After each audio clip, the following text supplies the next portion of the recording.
Seigneur soit avec vous. Évangile de Jésus-Christ selon saint Matthieu. En ce temps-là, Jésus disait à ses disciples cette parabole.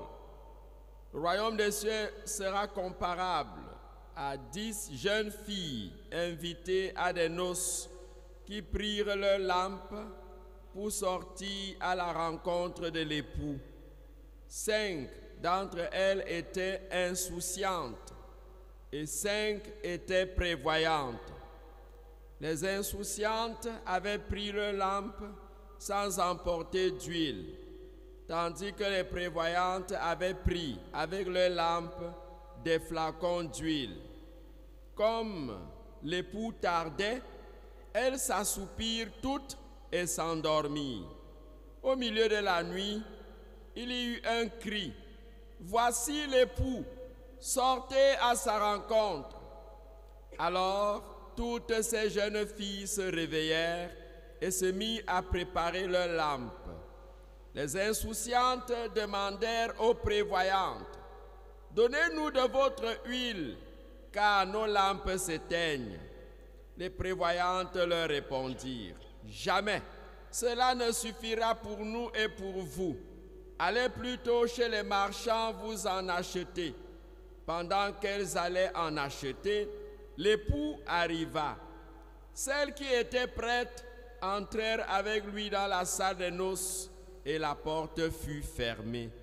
Plus tard, les autres jeunes filles arrivèrent à leur tour et dirent, « Seigneur, Seigneur, ouvre-nous. » Il leur répondit, « Amen, je vous le dis, je ne vous connais pas. Veillez donc, car vous ne savez ni le jour ni l'heure. » Acclamons la parole de Dieu.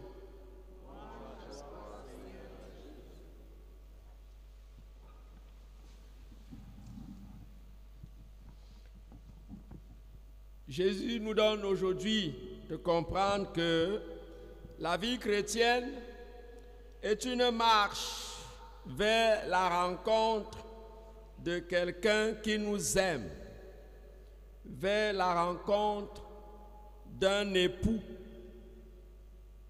On dirait ici la démarche d'une fiancée qui va vers son fiancé. Et pour que cela soit possible, cette rencontre, le Seigneur nous présente cette très belle parabole, la meilleure d'ailleurs de Matthieu, qui nous présente et nous donne l'image de 10 jeunes filles qui attendaient leur époux. Mais 5 étaient insouciantes, 5 autres étaient prévoyantes.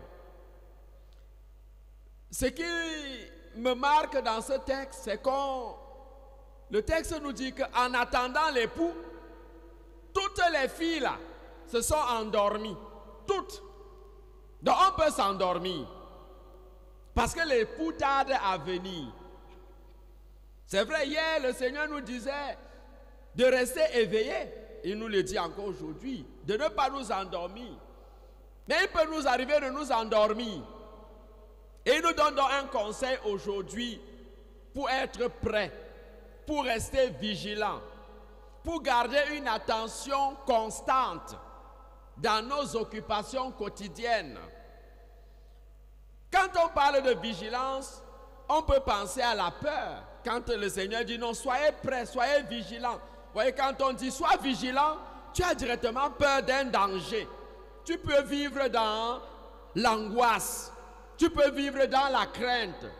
Tu peux vivre en cessant même de travailler. Parce que tu as peur de faire le mal. Tu as peur de commettre le péché. On t'a dit sois vigilant. Alors du coup, tu restes statu quo. Tu restes immobile. Parce que tu as peur d'agir. Non, le Seigneur, ce n'est pas de ça qu'il s'agit. Garder la vigilance, c'est au milieu de nos occupations. C'est-à-dire faire tout pour éviter le mal. Faire tout pour éviter les compromissions. C'est-à-dire vivre ma vie de charité, vivre ma vie de foi, vivre ma vie d'espérance au milieu de mes occupations, au milieu de mes préoccupations quotidiennes.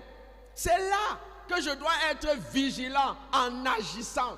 Mais hier, il nous a dit, toujours avec la lettre aux Thessaloniciens, que nous devons travailler, nous devons agir. Ce n'est pas parce que j'attends le Seigneur que je ne dois plus rien faire, affairer à ne rien faire. Non! Nous devons nous engager dans ce monde, à transformer notre vie. Et voilà pourquoi le texte de ce matin avec Saint Paul aux Thessaloniciens est fort illustratif.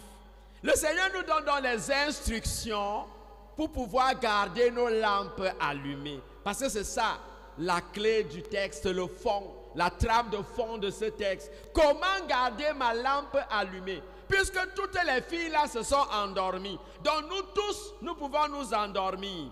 Mais c'est qu'il fallait venir en emportant une lampe et de l'huile en réserve. Parce qu'il fallait garder sa lampe allumée. Et le Seigneur ne nous indique pas à quel moment il viendra. Rappelez-vous hier, il a pris l'exemple d'un voleur de nuit. Que quand il vient de nuit, on doit rester éveillé pour l'attendre, pour qu'il ne vole pas, qu'il ne casse pas notre maison. Et aujourd'hui, il nous parle encore de minuit. Il arrive à minuit. Tout simplement pour nous dire l'effet de ce que nous ne savons ni le jour, ni l'heure, tout simplement. Et que nous devons rester prêts, éveillés. Et maintenant, la question est de savoir comment rester éveillé, comment rester prêt. Comment garder sa lampe allumée? Comment rester vigilant? Alors, pour garder sa lampe allumée, il faut qu'il y ait de l'huile en réserve. Alors, quelle huile? Premièrement, l'huile des sacrements. Notre vie chrétienne est une rencontre avec le Seigneur. Ou bien une marche vers la rencontre avec le Seigneur. Et pour que cette marche soit possible, pour que même dans la nuit, on puisse marcher, que ce soit de jour ou de nuit, que notre lampe reste allumée, il nous faut de l'huile en réserve pour de temps en temps mettre dans notre lampe. Ou bien, quand le maître arrivera et que nos lampes s'éteignent, qu'on y mette de l'huile. Or, les insouciants avaient oublié. Parce qu'ils étaient préoccupés par les affaires, manger, boire, s'amuser, comme le Seigneur l'a dit l'autre jour, aller en boîte de nuit, verser dans la débauche, comme Saint Paul va dire aux Thessaloniciens, elles ont oublié de l'huile. Or, les prévoyantes savaient où elles allaient. Quand tu vas en voyage, plus prépare ton sac, monsieur. De sorte que si tu arrives là-bas, on ne te donne même pas à manger, que tu aies d'abord quelque chose à manger en attendant. Quand tu ne voyages pas aussi comme ça. Même nous qui voyageons parfois, quand tu voyages avec la voiture, tu payes toujours l'argent de réserve, non? La voiture peut faire crevaison quelque part, non? Et puis, si tu n'as pas pris l'argent de réserve, tu vas aller voir le mécanicien avec quoi? On t'a dit que c'est sa voiture. Pour qui dit qu'il va t'arranger ça gratuitement? Non, on doit être prévoyant. On doit être prudent, vigilant. Il faut dans l'huile de sacrement. Est-ce que je suis baptisé? Si le Seigneur vient là maintenant, parce qu'il nous a dit qu'il ne nous a pas dit, l'heure est imprécise, hein? Non, personne ne sait. On peut mourir jeune, enfant, adulte, vieux, à 100 ans, à 20 ans, à 5 ans, à 2 ans, à 1 an. Même dans le ventre, on peut mourir. Mais on doit être prêt. Alors, quand je suis né là, est-ce que j'ai reçu les sacrements? Est-ce que je vis mon sacrement de confirmation? Est-ce que je vis mon sacrement de communion normalement? Est-ce que j'ai même déjà reçu cela?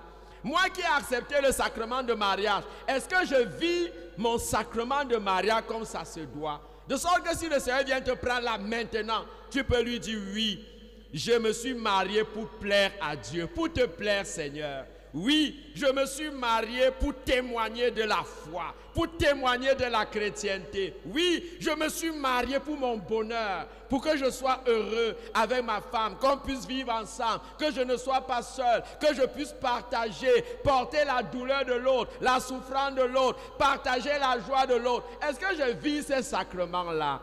Est-ce que je me confesse? Voilà l'huile de la confession qui doit garder nos lampes allumées, c'est-à-dire notre vie chrétienne allumée. Je me confesse. Combien de fois je me suis même déjà confessé? Est-ce que je participe même à l'Eucharistie?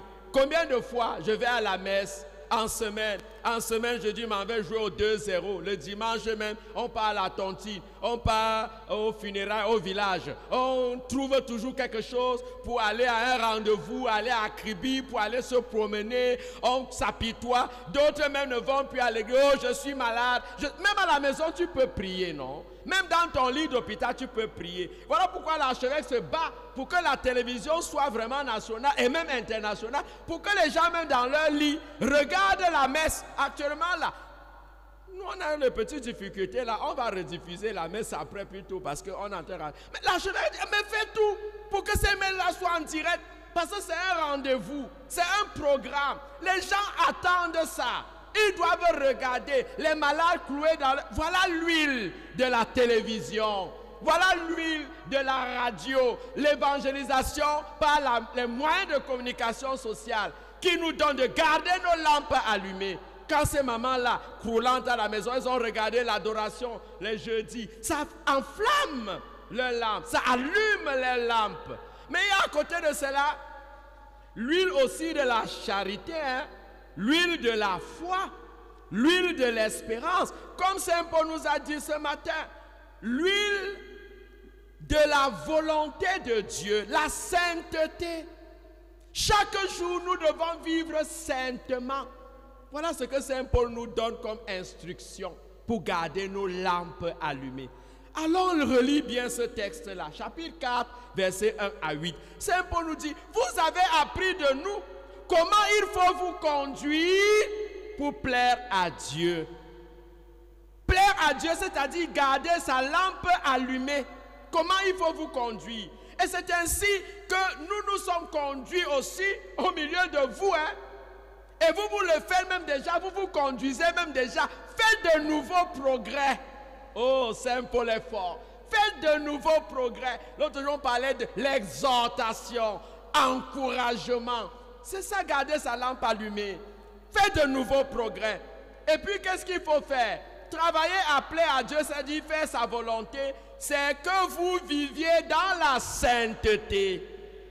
Et comment vivre dans la sainteté? Saint Paul est clair. Première chose, il faut éviter les convoitises. Éviter de vivre dans la débauche. Vraiment, la morale sexuelle est là. Et tu es un homme marié. Tu dis que les femmes du dehors sucre, qu'il ne faut pas manger la même nourriture chaque jour. D'où vous vient même ce genre de comparaison? Le Seigneur t'a dit, voilà ton plat. Tu as choisi, tu es venu présenter et il a béni ta nourriture. Tu dis que c'est ça que tu manges chaque jour. C'est ça que le médecin spirituel t'a prescrit. Tu dis que tu arrives à la maison, tu dis non, je vais manger autre chose. Et c'est ça qui va te créer les problèmes. Tu crois que tous les petits pimpins que tu as dehors là, voici la rentrée scolaire. Si tu t'étais concentré sur ta femme, tu n'auras pas de problème pour payer la pension de tes enfants. Hein. Mais comme tu as plusieurs ménages dehors, tu commences à crier. Mais l'évêque dit souvent, même si nous on était prêtres et que tu vis exclusivement de la prêtrise, de ce que l'église te donne, tu auras des problèmes. Tu seras... Mais si tu pars t'engager dans les choses qui te dépassent là-bas, tu commences à voler l'argent de l'église, tu commences à crier sur tout le monde, tu commences à aller rendre visite chez les gens, tu bois, tu sautes, tu dis les imbécilités pour qu'on te donne l'argent, ainsi de suite. Non, vis la vie de sainteté. Saint Paul nous l'a dit. Alors il faut te comporter de façon à plaire à Dieu. Et la troisième chose, évite de faire du mal aux autres. Saint Paul est clair. Évite de causer du tort aux autres. Il ne faut pas agir au détriment de ton frère. Voilà comment il faut garder sa lampe allumée. Je vous ai dit hier, non, comment nous agissons au détriment de nos frères, au point où même on détruit même les autres par procuration. C'est-à-dire, comme je détruis, je m'en vais monter aussi les autres à les détruire. Voilà ce que nous sommes. Et la finale de Saint Paul est claire. Ce n'est pas un incident. Celui qui rejette mes instructions, c'est-à-dire ce que les prêtres vous disent chaque jour ici, ce n'est pas un homme qui rejette, mais c'est Dieu lui-même que vous rejetez. C'est Dieu qui vous donne l'Esprit Saint. Vous comprenez tout de suite que quand on rejette ces instructions, nous rejetons la rencontre avec Dieu. Quand il viendra nous trouver, même dans la nuit, on sera endormi, on va se réveiller, notre larme va s'éteindre, il n'y aura pas de l'huile. Alors, comme disait un chanteur Corneille, on vit chaque jour comme le dernier, mais aussi on vit chaque jour comme le premier. Parce que le Seigneur peut arriver à toute heure. Vivons donc dans la sainteté, c'est-à-dire plaire à Dieu.